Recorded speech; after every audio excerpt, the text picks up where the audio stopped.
First and foremost, it's a pleasure and an honor to welcome you all today to the Diaspora Week 2026.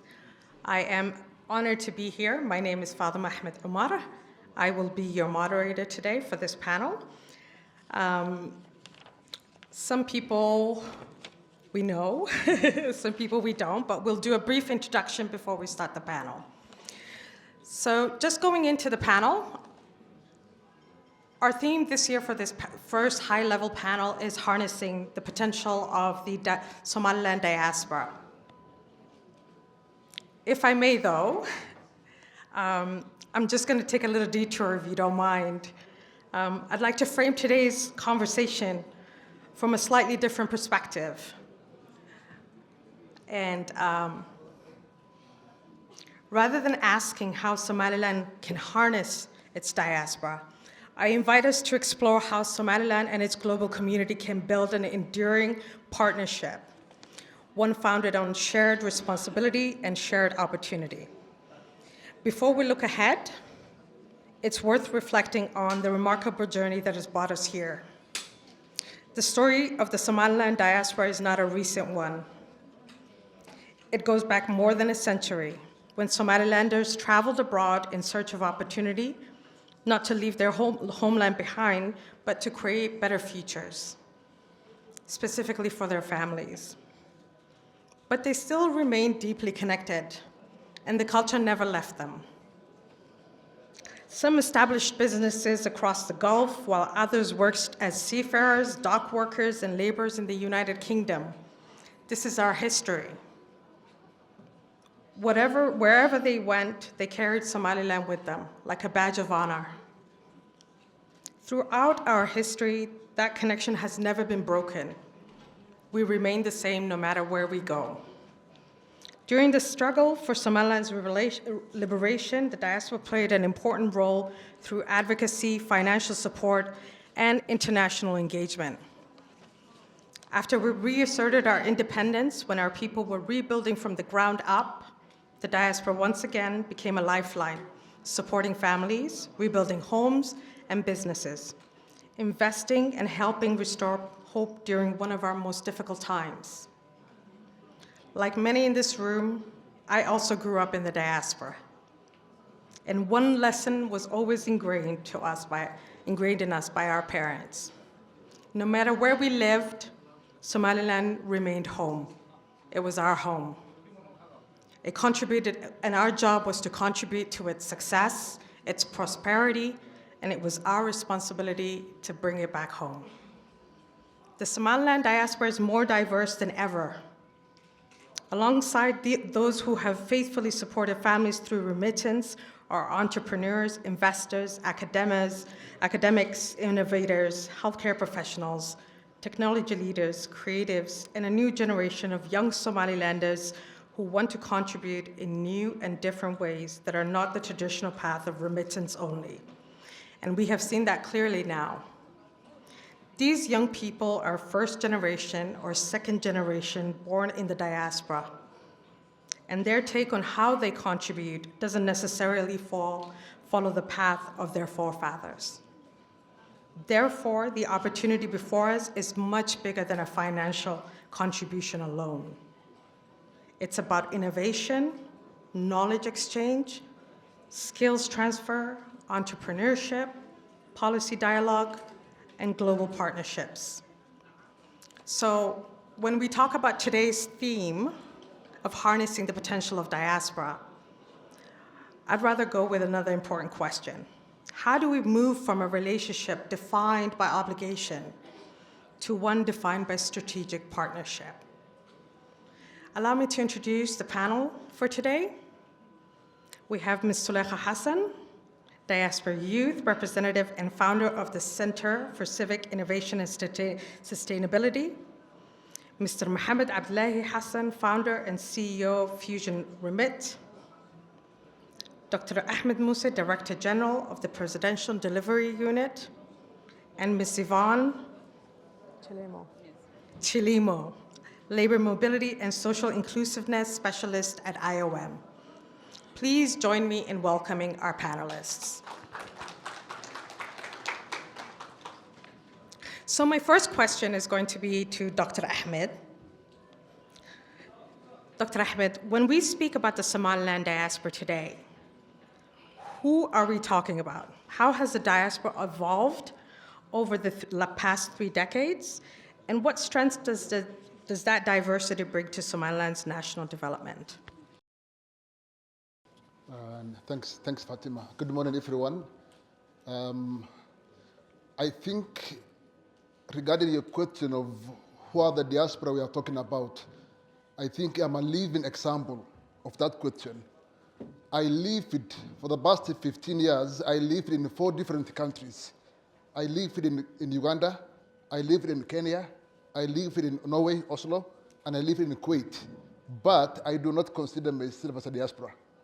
Or even if I define myself as a diaspora, many people will not accept me into that community, the diaspora community. So basically, academics have been debating about the definition of a diaspora. I mean, for those of you who understand, I mean, the origin of the word is from the Israeli diaspora. And then later on, it has been, I mean, other migrant communities have also been described as a diaspora communities. But I am not going to go into detail about that, the definition of the concept, because we don't have academics here, and many people will not enjoy the definition of the concept. But basically, Somaliland diaspora are very old. We're talking about 200 years, from 1800 until recently. We are talking about different generations. But most recently, we're talking about the first generation, the diaspora who went to outside the country after 1990, basically 1988.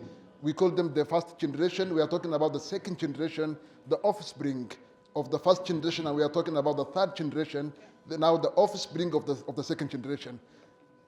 These 3 generations have different characteristics. They play different roles, or they are expected to play different roles. Mainly, it was the first generation who substantially contributed to Somaliland state building, to Somaliland economy, and to Somaliland survival. There's a big question on the second and the third generation. Will they sustain the role and the effort of the second generation? I have an answer to that. And my answer is related to your question about redefining the role of the diaspora. Basically, from 1988 until recently, the expectation from the diaspora was to help, and I underline the word, to help the home country. But I don't think we can no longer expect that obligation of helping others, those who need to be helped in the home country from the second and the third generation. We need to redefine them and say, how can we create Somaliland, a country that can attract competent second and third generation to contribute to the development of the country. So maybe later on I will just try to explain, but basically that's what we're talking about. But also, we are talking about in different countries. We're talking about Western diaspora, we are talking about the Gulf diaspora, we are talking about the African diaspora. In the academics, we call them the near diaspora. The near diaspora. Basically, those in Europe, in Ethiopia, in Djibouti, and other places, we call them the near diaspora. Oftentimes, African diaspora are not regarded or are not considered as a true diaspora. Gulf diaspora are not considered as a true diaspora. It's mainly Western diaspora who have European Western passports who are understood as the true diaspora. Why is that the case? I don't know. Maybe we can, my fellow panelists can answer that. Thank you. Thank you, Dr. Ahmed. Just to follow up on something that you said, because I spoke about how growing up, it was an obligation. As young as I can remember, we were told that our obligation was to contribute monthly to back home. It was a responsibility, it was an obligation, it was something we had to do. And now you mentioned something really important. The generations that follow our generations don't see it that way. And they don't necessarily see sending money back home as an obligation, whereas when we were younger, we considered it an obligation. It was something that was ingrained in us because it was, give me your paycheck. Even if you worked part-time, it was, give me $100. I'm gonna send it back home. You need to go to Dahab Shield, send the money. It was an obligation. And I have Gen Z kids, and I know from experience right now, they don't believe that they have an obligation once they go back to Canada to send money back home. Their theory is, yeah, I'll come out and do some work when in the summer, but I'm not going to be sending money every month. So that's why it's critical for us to move the conversation from remittance and talk about how we can partner with the diaspora to really have sustainable development for the country. And also, another key thing that we need to review and look at is the knowledge transfer, is the skills transfer. How do we use use the potential of the diaspora, not necessarily harness it, but how do we do an exchange where they're learning from each other, and there's cultural exchanges that happen. So I want to ask you one thing. Since you're in the government, what is the government doing to engage the diaspora and also the younger generation who fall into that category of not believing in obligations? And thanks again. And I'll be very short so that I can also do justice for my fellow panelists. Basically, I fully agree with you.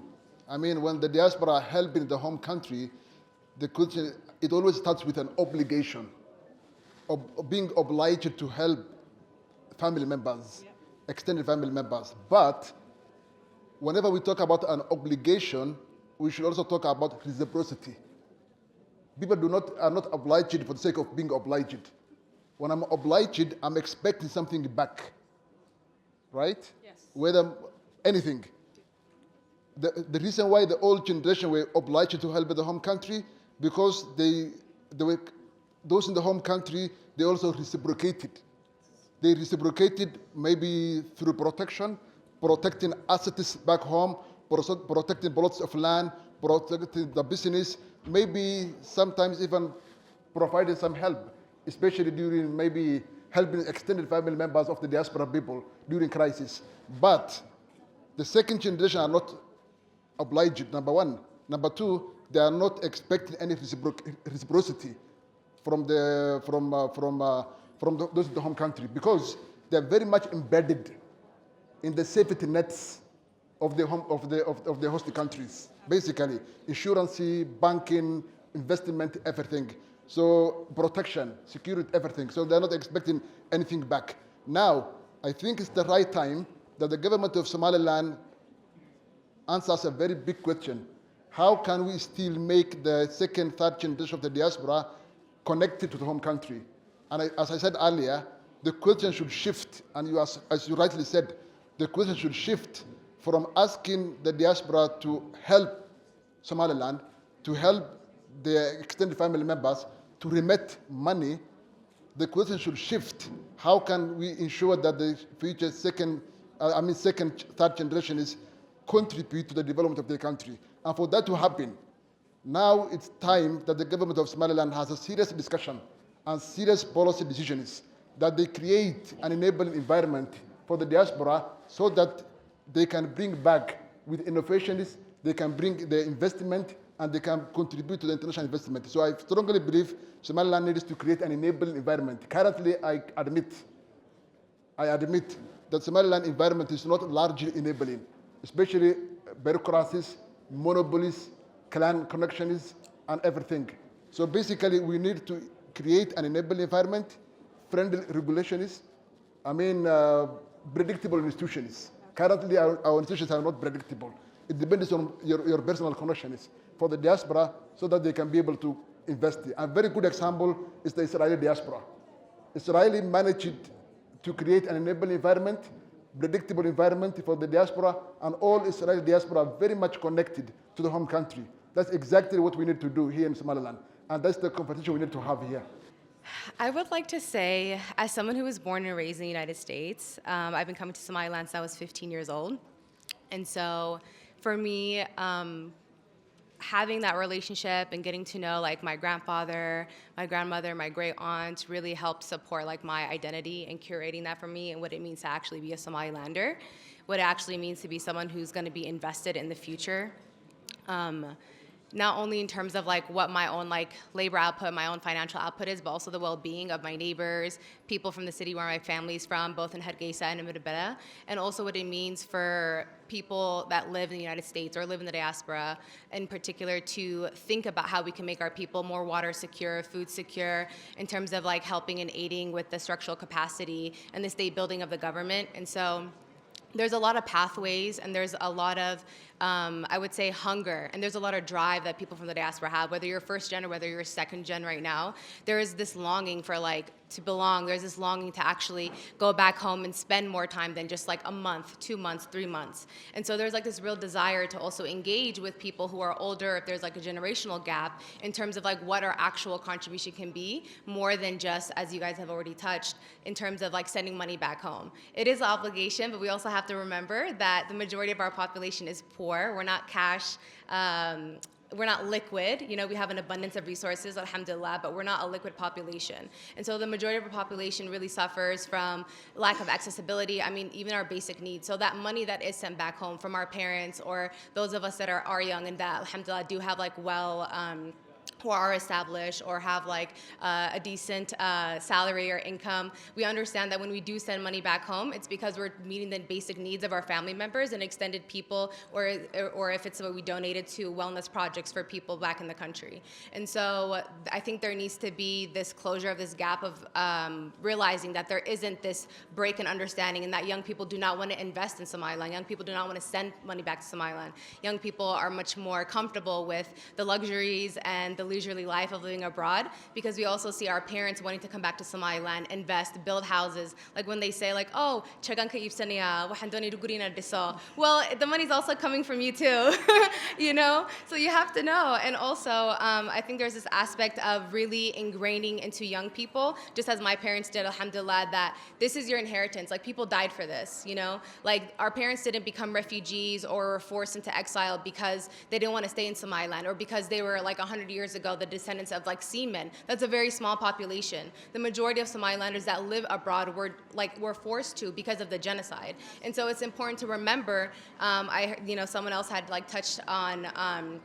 I think it was the person that had came from the IOM about the people that live in the diaspora, and it wasn't a voluntary migration, you know, it was forced. And so I think it's really important to remember that. And when diaspora people come back to Somaliland, we also have to remember that we're amongst people who directly living here in Somaliland who never left are actual survivors of genocide. And so that's something that we have to ingrain in our children, in our family members. We have to constantly remember, and we also have to be able to put not only our money, but also in terms of our intellectual labor, our sweat equity into that. And so you have to instill that into your kids. I don't have any children, but inshallah, when I do, that's something that I also will mirror to them the same way that my parents mirrored to me. And so that's something that I really hope that people, especially from an older generation, whether you're like earlier millennials or Gen Xers, really understand that your kids, it's not that they don't care about Somaliland, is that really ingrained in them? When they come here, do they just stay and get pizza and ice cream? Or do they go to like Miga? Do they go to like the orphanages? Do they actually volunteer their time? Do they actually seek ways to engage with the everyday people? Not just people like Hotelaha Amiro, but like everyday people who work and labor and who are of the lower class, because they're the people who sustain Somaliland. So I think that's very important, and so I'll end it there.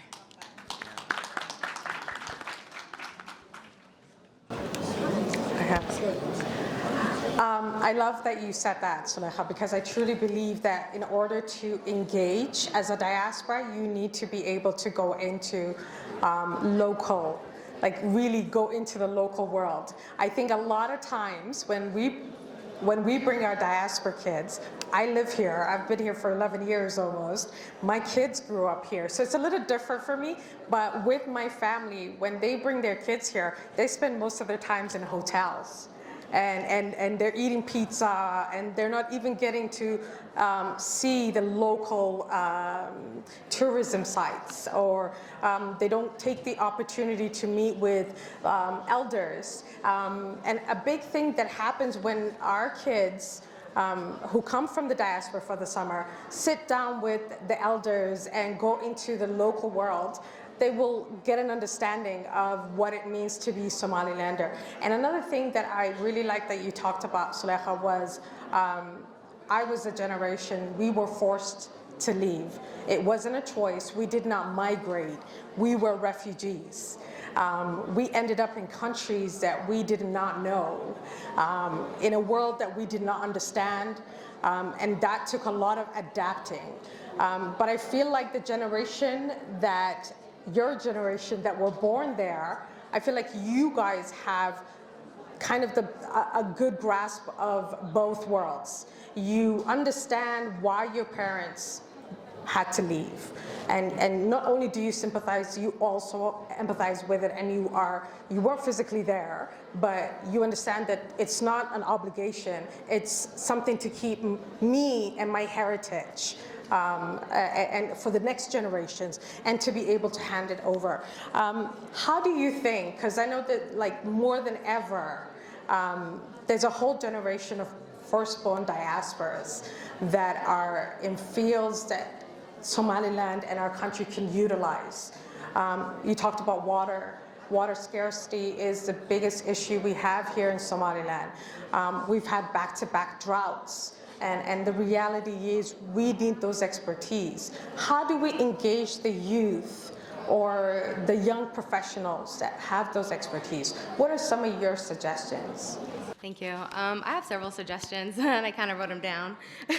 Well, the first being that there definitely needs to be, I know that was kind of like towards the tail end of the questions, but there definitely needs to be a national talent recruitment program specifically that matches people in accordance with what their interest is, their technical backgrounds, their educational backgrounds, their work histories, and then also within the different ministries. I've been through several, like whether it's like my bachelor's or my master's, I've gone through I've kind of like went to different ministries just trying to see like what their capacity is through like multiple governments, just trying to see what's going on, how do they operate, where people can be best suited. And there's always like a gap in service and understanding and expectations. But one thing I definitely will say is that there is a plethora of opportunities here. There's many ways for people to engage, and that starts with actually talent acquisition and creating this program specifically. And thankfully, like we have a diaspora department within the MFA through the DG, and they're very active, they're very committed to actually, they created this digital diaspora portal, and so it's important for people to register through that, and I'm hoping, inshallah, that can actually expand to also include this like talent acquisition program as well. And then there's also the other aspect, like for example, when it comes to water scarcity or food scarcity, there's aspects in terms of like enterprise that people can actually engage with that's available to the diaspora.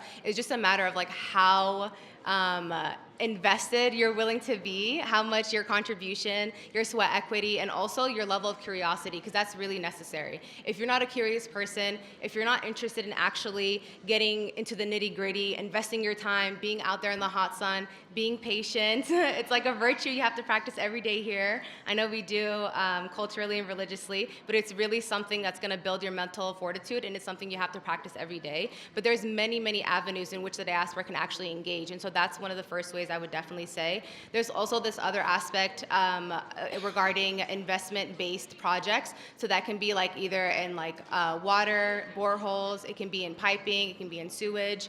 There's also in terms of like road and infrastructure that people in the diaspora can actually buy into with the support of the government, and that money can actually go directly into building and sustaining infrastructural projects. And that's something I feel like will close the gap, especially with, you know, we've had like successive, I think about like 5 to 7 years of failed rains. And so there's an enormous amount of people that are coming in from the countryside.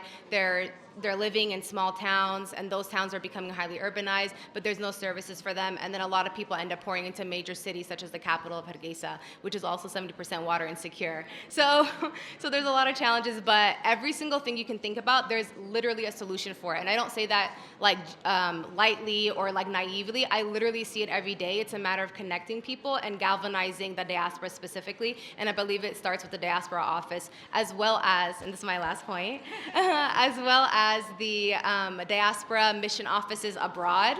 I feel like there's a lot more they can do, and specifically to leverage the people over there, i.e. they can start with actually creating like a registry for the population there to know how many of our people are abroad. They can also digitize the national ID process as well for people, and then of course there's many people who would like to contribute to the actually solving the e-visa crisis.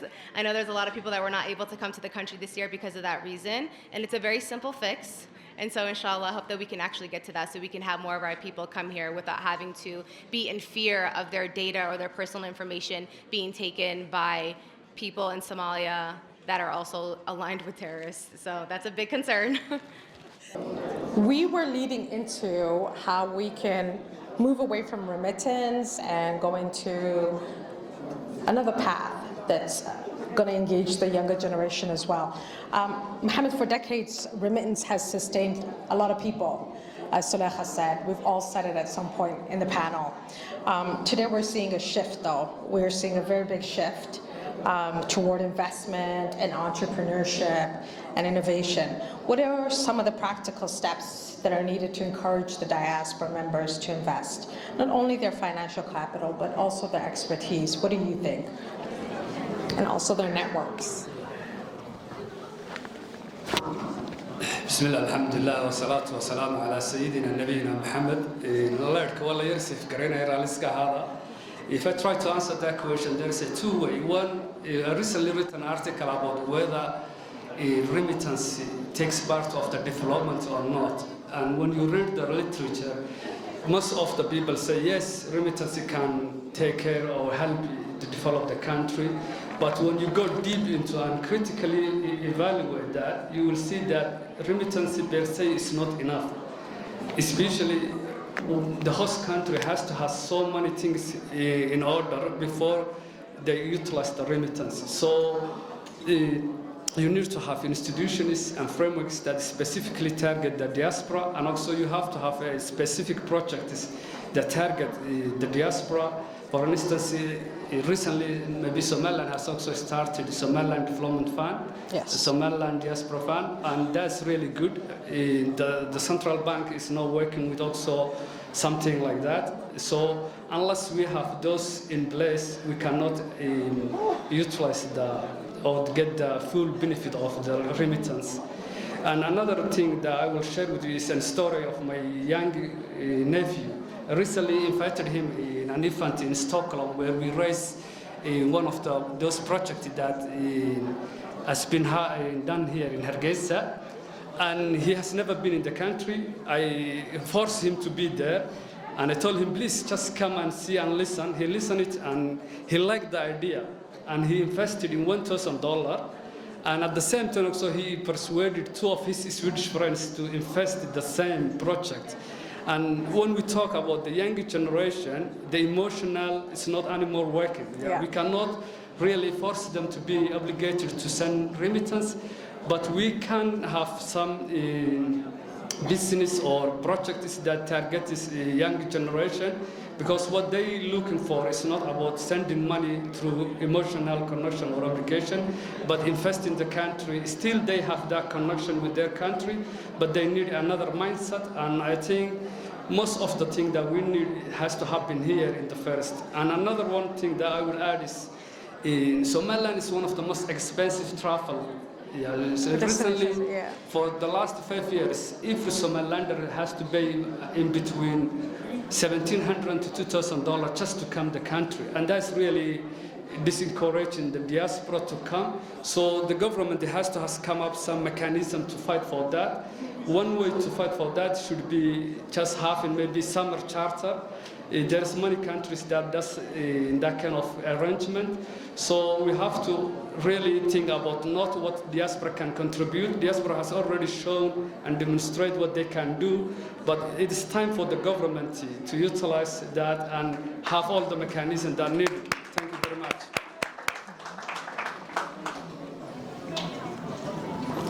So I think you made a great point there, and I agree. How do we build, how do we move to remittance for development, or remittance for investment, or remittance for innovation? What type of programs would you say, Mohammed? And how do we get the confidence? How do we build the confidence in the diaspora to say, hey, can you come and invest $1,000 in this program so that we can build a data center, for example, right? And what are some of the suggestions that you think would work? Thank you. I just want to add only one project which I recently thought about, and I think when we are talking about remittance, it's not anymore going to be as it used to be, because as having a company in that sense remittance, we see also the diminishing impact of the remittance. But what we can do is any project that diaspora could engage has three components. One, it has to be there should be some social element. And the second also, there should be some profit. And the third and the most important, it should be transparent. Yeah. Because we cannot hide anything. We know that many things has been used in an absolutely wrong way. So when it comes to those projects, it should be a very specific project, and it should be very transparent. And also the board of directors of any project, it should be combination between the government, in the local business, and also the diaspora. Together, they can manage really a profitable business that could also have a social impact. And one project that I was recently thinking is agriculture. So, Yvonne, around the world, a lot of countries are creating new models for engaging their diasporas through labor, mobility, skills partnership, and knowledge exchange. I know that you have international experience, and also with the programs that you run yourself. What do you think some of the lessons that Somaliland can adapt as it develops its own long-term diaspora strategy? Somaliland can really focus on is also trying to see how do they make diaspora engagement easier, more inclusive, and more impactful. And as they had mentioned previously, is the diaspora community has evolved, and it means that they're not homogeneous. So therefore, when you're looking at creating different programming for diaspora engagement, we have to look at the different interests of the diaspora themselves, the capacity that they hold, and also remembering that we are dealing with different, for example, different generations. So it means their interests are different. So we need to, when we are thinking about the different pathways, you don't just think of one pathway, but create multiple pathways that can be able to speak to the different groups that we're dealing with when it comes to diaspora engagement. Also, one of the key things is also how does the government create a conducive environment to support these activities. For example, how are we strengthening coordination within, for example, the development partners, the government, the diaspora community, and also the private sector. Also, clear information. I think one of the key things is most of the diaspora community are not getting the information.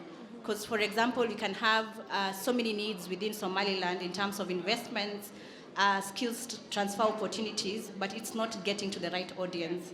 So how do we communicate clearly of the initiatives that the government is running and also other private sectors are doing? And also, does the private sector and the government themselves speak to each other so that they can be able to create these different packages for the diaspora engagement? And also, when we talk about the multiple pathways, we are focusing on the diaspora, human capital, financial capital, and their social capital. So it is not one pathway that is being created, but creating a couple of pathways. Also, one of the key areas is how do we build the diaspora trust? And that we mainly focus within the government itself is how do we create very strong institutions that are able to deliver their mandate and show, like if I'm able to invest as a diaspora, I'm able to get my money back. we have to have clear policies that support diaspora engagement initiatives. And at the same time also, we have to create meaningful partnerships between the diaspora. And I think one of the key things, as we've mentioned, is we've really relied on diaspora for remittances. And also we are just, for them, they see themselves as just supporters of development, but how do we move them beyond supporters to partners? So that's one of the key areas that we need to look at. And also, a part of not creating single or series of initiatives, we need to create a sustainable development on diaspora so that it's a clear pathway. Not that, for example, when we have a humanitarian crisis, we are creating an initiative on a humanitarian crisis. When we want investment, we just create an activity that is being done, but now embedding it into the development goals of the country of itself. And also when you're looking at, we should not really focus, for example, how much remittances are being sent to Somaliland, or looking at how the amount of investments that had been able to be created or delivered by the diaspora. We need to look at the number of opportunities, how many young people have been able to access job opportunities through these initiatives.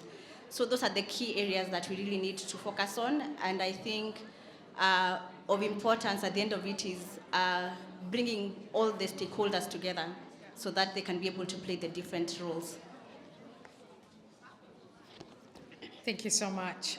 So I'm going to conclude, but before I do, I have one final question for each of you. In 1 minute or less, what is the single most important action Somaliland should take over the next 5 years to build an even stronger partnership with its diaspora? I'll take it back to you, Yvonne. I think now what we need to do is not to keep on asking about how much the diaspora are giving into the country, but also how do we create systems and strategies that support diaspora engagement for it to be a long-term activity. Because if we don't have systems, we don't have the right strategies, it means the diaspora community is not going to be able to contribute in a sustainable manner. So I think for me, it's partnership, the systems, and just having a proper strategy between the diaspora, the development partners, the government, and also the private sector. Thanks. So basically, there is a World Bank report on how easy is to do business in Somaliland. So basically, according to the World Bank report, it's not that easy to do and start a business in Somaliland. But also starting business in Somaliland requires some connections, right? And we have already seen from the fellow panelists that the young second, third diaspora generation are losing the connections with the old generation, with the localists. Now we need to institutionalize a system that can allow the diaspora to do business in Somaliland, to bring their innovations, to contribute to development without requiring to have an elder or the Dakamet, or without requiring to have, to follow clan connections, right? So for Somaliland, I think we all agreed that things are shifting. Emotions are no longer working. Connections are getting loose. So for Somaliland now, I think Somaliland government needs to institutionalize channels and platforms so that the diaspora can easily be able to contribute and be part of the national development. How can that happen? I think that should be a discussion for the policymakers. But maybe I can easily talk about we need to improve our governance. Somaliland needs to improve the good governance, make our institutions predictable, improve regulations, enforce regulations. I would say fight monopolies. Because basically monopolies, now in Somaliland, one big economic problem we have is that the little resource we have are now being accumulated by few individuals, and that's not sustainable. So we need to fight monopolies and leave the true spirit of Somaliland being a liberal economy. Currently, we say Somaliland is a liberal economy, but truly speaking, it's not. It's a country of few monopolies. So I think now also the policy discussion should shift. If you have agreed that things are shifting, but also we need the policy discussions to shift. Thank you. Thank you. I would say the biggest point of contribution that the diaspora can have in moving things forward, particularly for the next 5 years, specifically would be actually putting our weight, our collective weight, behind actually regaining our own legal personality, because the biggest hurdle that, honestly, one of the biggest reasons why we had to also rely on remittance outside of the fact of rebuilding for the last 35 years is because every single pressure point that we all feel, either in the diaspora or living here in Somaliland, has to do with the fact that we're not formally re-recognized internationally. So we're completely isolated. I mean, we've had like a de facto embargo on us for 35 years because of that. So, and also, although there are countries that are not recognized or partially recognized, that they don't suffer from not having a SWIFT code. Somaliland does not have a SWIFT code. So our bank system is really non-functional, and that is a massive, massive hurdle. Also in relation to compliance, regulations, much as like the doctor has touched base on. But the one singular thing that's actually gonna effectively and tangibly change all of our lives, whether we're in the diaspora or here, is actually securing or resecuring our legal personality, because then we can step away much more pragmatically, much more systematically away from having to rely on remittances onto actual like investments, bilateral agreements, direct investments actually. So that's something that I would like honestly just put the pressure on and really help support the president as he's moving in this direction to secure our legal personality and actually take the legal case forward, because that's the one thing, again, I will underscore it, the one thing that's going to actually alleviate every single pressure point that we all feel, whether it's health, whether it's infrastructure, whether it's job creation, whether it's like investments, whether it's like startups, whether it has to do with water security, food security, every single thing it touches based on it. So that's what I just wanted to emphasize. And thank you so much for having me on this panel and also coming too. So thank you. Thank you. Although I agree all of you, I just want to add only 2 points. One is that from now to next year, we have to have come up with 2 specific projects that focuses on the diaspora and that the diaspora can invest, and this should be treated like non-corruptible, highly transparent 2 projects, and those 2 projects could be the flagship, and we can build on that. The second thing that I will add also, and we reiterate again, is that we have to make affordable to come the country. Before we ask the diaspora to come here, we have to make coming here affordable, and the government can take really this role in that direction also. Thank you very much, and I appreciate for the ministry for having the second year and arranging this amazing. I want to take a moment and thank our distinguished panelists for sharing your thoughts, your insights. I want to thank everyone for joining us today. I just want to leave you with one message. I'll be really quick. I hope you take away from this conversation something really important. The Somaliland diaspora is not simply a community living abroad. It's an extension of our nation, our people, our heritage. It's not about remittance or just sending money back home. It's about bringing knowledge, bringing experience, innovation, investment, and they're global connections. We just don't want to look at them as just a community somewhere. The future of Somaliland will be shaped by the strength of the partnerships we build between those at home and Somalilanders across the world. As we continue to celebrate Diaspora Week, may today's discussion inspire us to move beyond appreciation and towards action, creating the policies, partnerships, and opportunities that allow us to succeed as a nation and as a people. I want to thank you very much for joining us today, and I hope you enjoy the rest of the Diaspora Week. Thank you, guys.